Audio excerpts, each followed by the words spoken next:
Joining us now is the Democratic Senator Martin Heinrich of New Mexico. He's a key member of the Appropriations Committee. Senator, thanks so much for joining us. We're what now? 3 weeks into this government shutdown. Neither side is negotiating with the other. So how does this ultimately end?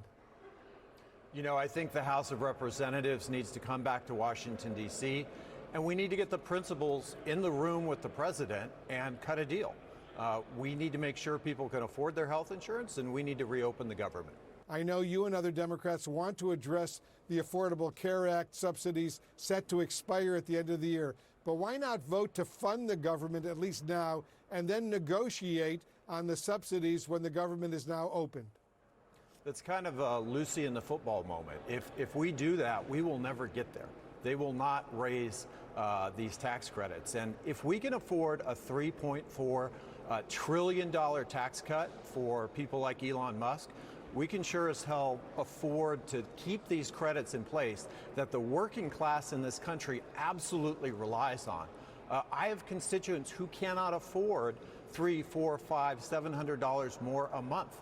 That will push them over the edge. We cannot do this to working class Americans.